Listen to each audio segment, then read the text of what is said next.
ഗസയിൽ തടവിലാക്കപ്പെട്ട ഇസ്രായേൽ ബന്ദികളെ മോചിപ്പിക്കണമെന്നും പ്രധാനമന്ത്രി ബെഞ്ചമിൻ നെതന്യാഹുവിന്റെ സർക്കാർ രാജിവെക്കണമെന്നും ആവശ്യപ്പെട്ട് ടെൽ അവീവിൽ പ്രതിഷേധവുമായി ആയിരങ്ങൾ എത്തിയിരിക്കുകയാണ്.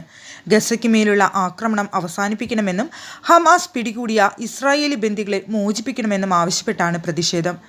ബന്ദികളാക്കപ്പെട്ടവരുടെ സുഹൃത്തുക്കളും കുടുംബാംഗങ്ങളും അടക്കം ആയിരക്കണക്കിന് ആളുകളാണ് ടെൽ അവീവിലെ ഹബീബ സ്ക്വയറിൽ പ്രതിഷേധ റാലി നടത്തിയത്.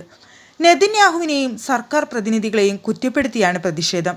ലജ്ജ എന്നർത്ഥം വരുന്ന മുദ്രാവാക്യം മുഴക്കിയാണ് റാലി നടത്തുന്നത്. ഇസ്രായേൽ പ്രസിഡന്റ് ഐസക് ഹെർസോഗിന്റെ ജെറുസലേമിലെ വീടിനു മുന്നിലും നെതന്യാഹുവിന്റെ സിസേറിയയിലെ സ്വകാര്യ വസതിക്ക് പുറത്തും പ്രതിഷേധക്കാർ ഒത്തുകൂടി. ഗസയിൽ ഹമാസ് തടങ്കിലാക്കിയ 100-ലധികം ബന്ദികളെ മോചിപ്പിക്കണമെന്നാണ് ഇവരുടെ ആവശ്യം. റാലിയിൽ ഏകദേശം 20,000 പേർ പങ്കെടുത്തതായി സംഘാടകർ പറഞ്ഞു. ഗസയുടെ സമീപ പ്രദേശങ്ങളിൽ നിന്നും ലെബനന്റെ വടക്കൻ അതിർത്തിയിൽ നിന്നും പ്രതിഷേധക്കാർ എത്തിയിരുന്നു. നെതന്യാഹു രാജിവെക്കണമെന്നും ബന്ദികളെ മോചിപ്പിക്കാൻ നയതന്ത്ര ശ്രമങ്ങൾ നടത്തണമെന്നും ഓരോ ദിവസം കഴിയുന്തോറും തടവുകാരുടെ ജീവിതം അപകടകരമാകുകയാണെന്നും പ്രതിഷേധക്കാർ പറഞ്ഞു.